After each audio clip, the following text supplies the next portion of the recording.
So hello everyone, ये chapter 1 Python revision tour का second part है।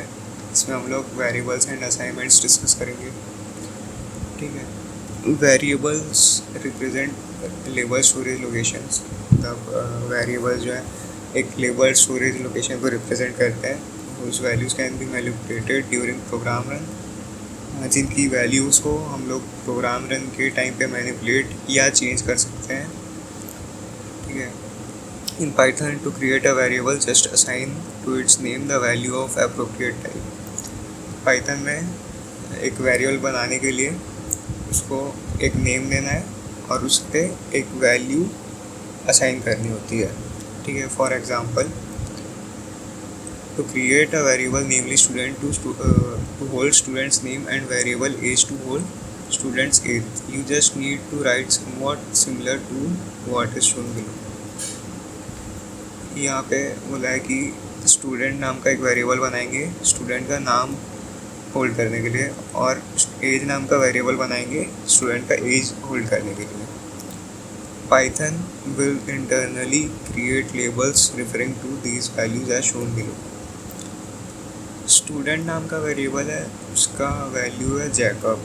ठीक है। एज नाम का वेरिएबल है और उसकी वैल्यू है 16। फिर आता है डायनेमिक टाइपिंग। ठीक है। यहाँ पे मैं थोड़ा जल्दी बोल रहा हूँ क्योंकि ये मतलब ये स्टूडेंट का नाम मतलब वेरिएबल का नाम है स्टूडेंट और ये वेरिएबल का वैल्यू है चेकअप। ठीक है। आगे बढ़ते हैं। Dynamic typing in Python, as you have learn, a variable is defined by assigning to it some value. Python में देखें हम लोग कि एक वेरिएबल को जब डिफाइन करते हैं तब कोई वैल्यूज़ पर असाइन करते हैं। ठीक है। For instance, after the statement x equals to 10, x एक वेरिएबल है जिसकी वैल्यू हम लोग 10 रखे हैं। We can say that variable x is referring to a value of integer type. यहाँ पे देख सकते हैं कि x रिफ़र कर रहा है इंटीजर टाइप के वैल्यू से, इंटीजर टाइप की वैल्यू को। Later in your program, if you reassign a value of some other type to variable x, Python will not complain और no error will be raised.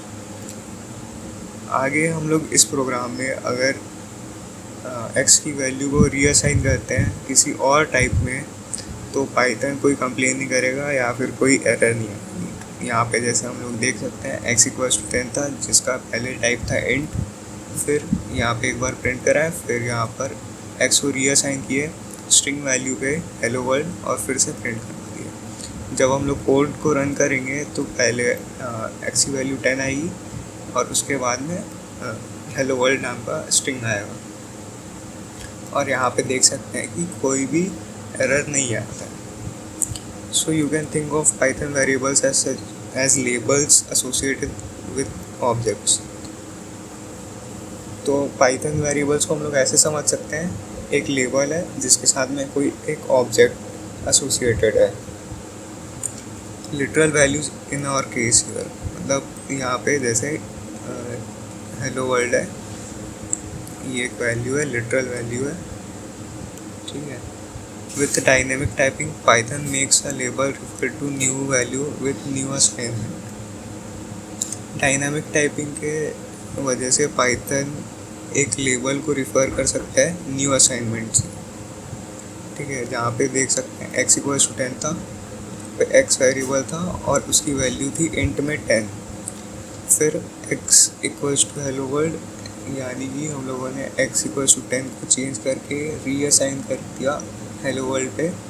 x variable है और उसका अभी value string hello world है, ना कि int 10। ठीक है। फिर आगे आता है dynamic typing versus static typing. यहाँ पे क्या मतलब है कि dynamic typing is different from static typing. In static typing, a data is attached with a variable when it is defined first and it is fixed. Static typing में एक data type attach होता है एक variable से जो सबसे पहले define किया जाता है और वो फिक्स्ड होता है। That is the data type of a variable cannot be changed in static typing, whereas there is no such restriction in dynamic typing, which is supported by Python. मतलब ये कि डेटा टाइप किसी variable का change नहीं कर सकते static typing में, लेकिन डायनामिक टाइपिंग में कोई ऐसी रिस्ट्रिक्शन नहीं है जो कि सपोर्टेड है पाइथन में। फिर आते हैं मल्टीपल असाइनमेंट्स। मल्टीपल असाइनमेंट्स यहाँ पे देखते हैं, Python is very versatile with assignments, let's see how. First, assigning some value to multiple variables, मतलब बहुत सारे वेरिएबल्स बना सकते हैं, मल्टीपल वेरिएबल्स बना सकते हैं जिसकी वैल्यू सेम हो। जैसे यहाँ पे ए एक वेरिएबल है, बी एक वेरिएबल है, सी एक वेरिएबल है, और तीनों की वैल्यू जो है 10 होगी। यहाँ पे जब हम लोग ये असाइनिंग वाला पार्ट है, यहाँ पे हम लोग असाइन कर रहे हैं, it will assign value 10 to all the 3 variables A B C. ठीक है।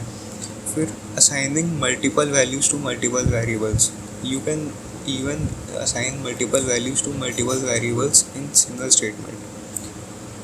अब मल्टीपल वैल्यूज़ और मल्टीपल वेरिएबल्स एक साथ, तब एक बार में एक ही लाइन में मल्टीपल वेरिएबल्स में हम लोग मल्टीपल वैल्यूज़ असाइन कर रहे हैं। ये वाली लाइन में x, y, z equals to 10, 20, 30, इसमें x की वैल्यू 10 आ जाएगी, y की वैल्यू 20 आ जाएगी, z की वैल्यू 30 आ जाएगी। ठीक, ये फ़ायदा है डायनामिक टाइपिंग का।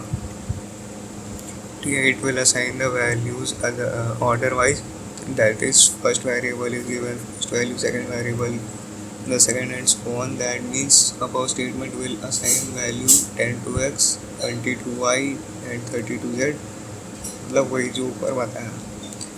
ठीक है। और अगर हम लोगों को स्वैप करनी हो x और y की वैल्यूज़ को, हम लोगों को सिर्फ x y equals to y, x सिर्फ इतना ही लिखना होता है, ना कि एक टेम्प वेरिएबल बना के फिर उसमें वैल्यूज़ को चेंज करके।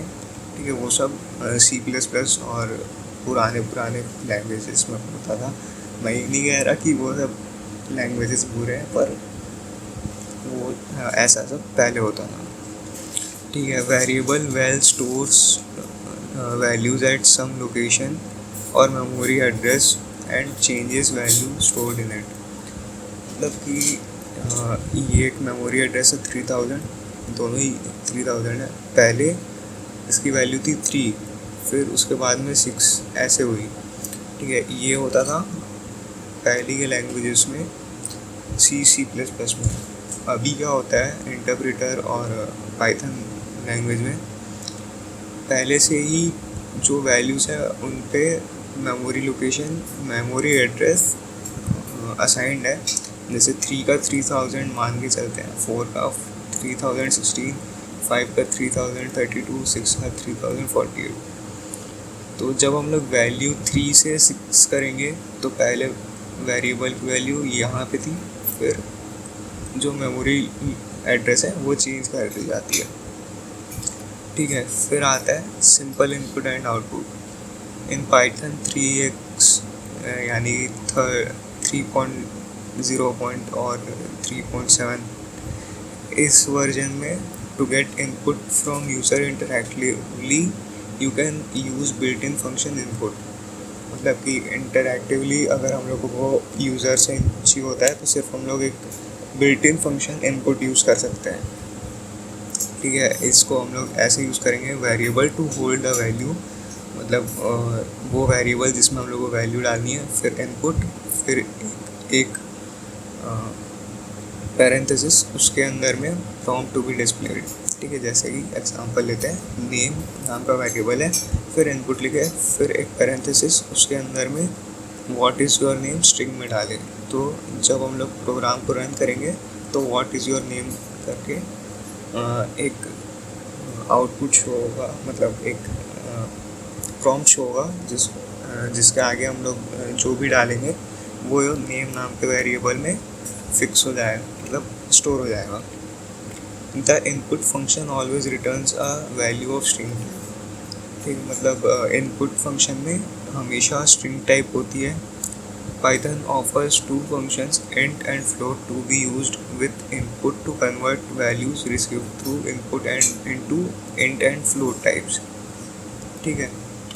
मतलब क्या कि पाइथन में दो फंक्शंस और होते हैं, इंट और फ्लोट, जिसको हम लोग यूज़ कर सकते हैं इनपुट के साथ में, ताकि हम लोग चेंज कर सकें इनपुट जो आया है उसको इंट और फ्लोट टाइप्स में। Read in the value, you can read in the value using input function.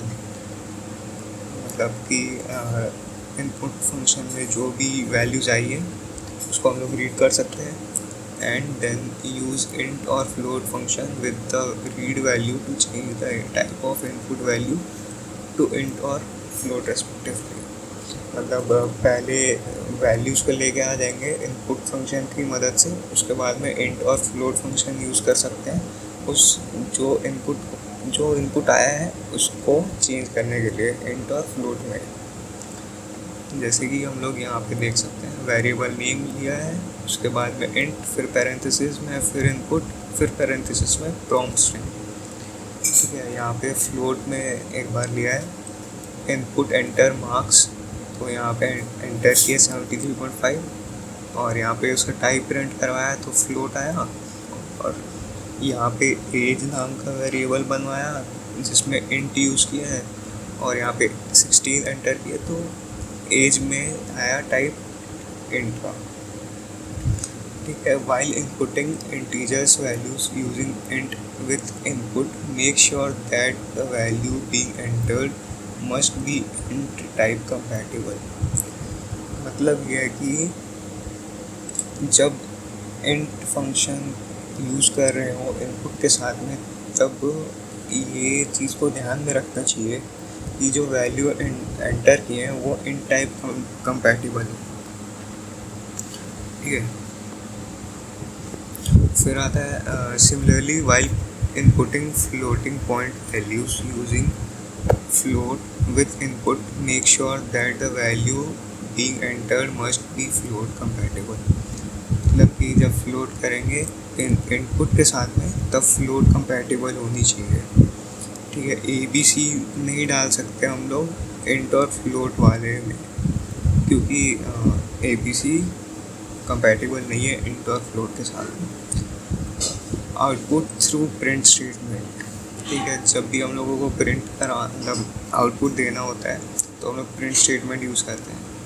The print function of Python 3.x is a way to send output to standard output device which is normally a monitor।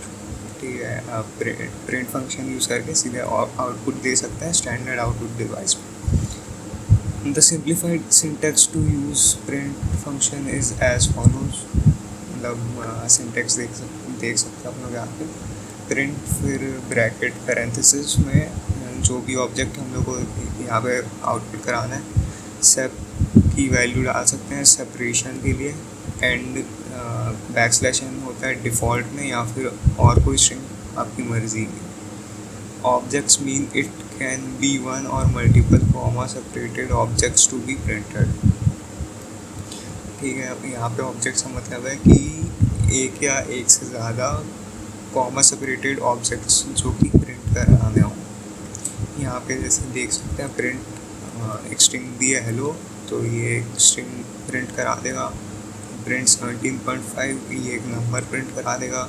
Print 3.14.59 multiplied by R multiplied by R, तो ये पूरा calculate करके एक value देगा। ये है multiple objects वाला। इसमें पहले एक आई एम लिखा है, फिर 12 + 5 यानी कि 17 ईयर्स ओल्ड, ये चीज़ प्रिंट होगी। The print statement has a number of features. It auto converts the items to strings. If you are printing a numeric value, it will automatically convert it into equivalent string and print it। मतलब print statement का एक feature होता है कि वो auto convert कर देता है आइटम्स को स्ट्रिंग्स में। जब हम लोग न्यूमेरिक वैल्यूज़ में डालते हैं तो वो ऑटोमेटिकली एक इक्विवेलेंट स्ट्रिंग में कन्वर्ट कर लेता है, उसके बाद में उसको प्रिंट करा देते हैं। For numeric expressions it first evaluates them and then converts the result to string before printing. मतलब वही कि पहले पूरा इवेल्युएट कर लेता है। अगर मान लो आप एक एक्सप्रेशन डाल रहे हो तो पहले पूरा एक्सप्रेशन को कैलकुलेट कर लेगा और उसी के बाद में ही उसको प्रिंट करेगा वो, ठीक है। It insert spaces between items automatically because the default value of shape argument is a space, ठीक है। जैसे यहाँ पे हम लोग my name comma is comma Amit, तो यहाँ पे एक एक स्पेस आ जाएगा क्योंकि जो सेप आर्ग्यूमेंट है उसकी वैल्यू एक स्पेस है, ठीक है। और यहाँ पे एक प्रिंट आउटपुट आ जाएगा माई नेम इज़ अमित, ठीक है। इसका मतलब ये नहीं है कि मेरा नाम अमित है, ये सिर्फ एक एग्जांपल था, ठीक है। पता चला आप लोग सोच लो मेरा नाम अमित है। और अगर आप लोगों को चेंज करना है सेपरेशन की वैल्यू तो ऐसे कर सकते हैं। यहाँ पे सेप इक्वल्स टू 3 डॉट्स है तो यहाँ पे 3 डॉट से सेपरेट होगा। It happens a new line character at the end of line unless you give your own and argument consider the given. मतलब अगर हम लोग 2 या 3 या जितने भी प्रिंट स्टेटमेंट्स हैं तो हर प्रिंट स्टेटमेंट के आखिरी में एक बैकस्लैश n लग जाता है ऑटोमेटिकली पाइथन फंक्शन में, ठीक है। जैसे हम लोग माई नेम इज़ अमित लिखे ये आउटपुट करवाएं तो इसके बाद में एक बैकस्लैश n आ गया, तो जब हम लोग फिर प्रिंट करेंगे तो एक नए लाइन में आएगा। और अगर हम लोग इसको चेंज कर देते हैं यहाँ पे, जैसे कि print my name is Amit and equals to $, तो जब हम लोग दूसरा स्टेटमेंट लिखेंगे तो इससे एंड होगा और उसके बाद में वहीं से कंटिन्यू हो जाएगा। जैसे माई नेम इज़ अमित फिर $, फिर I am 16 ईयर ओल्ड, ठीक है। If you explicitly give an end argument with the print function then the print function will print the line and end it with the string specified with end argument and not the new line character. वही मतलब कि and argument देंगे तो वो उससे and करेगा, ना कि एक न्यू लाइन कैरेक्टर से। फिर एक ये प्रोग्राम दिया है, write a program to input a number and print its cube. तो यहाँ पे क्या कर रहा है कि नाम का वेरिएबल बना रहा है जिसमें फ्लोट फंक्शन यूज़ कर रहा है, उसके अंदर में इनपुट फंक्शन यूज़ कर रहा है जिसमें एक प्रॉम्प्ट दे रहा है एंटर अ नंबर, ठीक है। तो मान लो अगर एक नंबर दे रहे हैं हम लोग 2, तो एक क्यूब नाम का फिर वेरिएबल बनाएगा जिसमें 2 × 2 × 2 करेगा, ये अंदर कैलकुलेशन करेगा जिसका वैल्यू 8 आएगा और फिर प्रिंट कराएगा द क्यूब ऑफ जो नंबर हम लोग ने एंटर किया यानी कि 2 इज़ नम क्यूब, ठीक है। मतलब 8 आएगा यहाँ पे। और उसके बाद में दूसरा प्रोग्राम देखते हैं, write a program to input a number and print its square root. ये भी सेम सही है। एक नंबर लेंगे फ्लोट फंक्शन यूज़ करके फिर इनपुट कराएंगे, मतलब वही इनपुट करा रहे हैं, प्रॉम्प्ट देंगे एंटर नंबर और उसका नम अंडरस्कोर स्क्वायर रूट नाम का एक वेरिएबल बनाया है जिसमें एक कैलकुलेशन होगी नम नाम के वेरिएबल को रेज टू द पावर 1/2 या 0.5। तो बेसिकली ये स्क्वायर रूट निकाल के दे देगा और उसके बाद में हम लोग यहाँ पे प्रिंट करा देंगे द स्क्वायर रूट ऑफ नम। अगर मान के चलते हैं अगर 25 डाला है तो यहाँ पे 25 आएगा, उसके बाद इज़ 5, ठीक है। तो आज के लिए बस इतना ही रखते हैं और वीडियो अच्छी लगी हो तो लाइक कर देना और इसे अपने दोस्तों के साथ शेयर कर देना। So thank you for watching the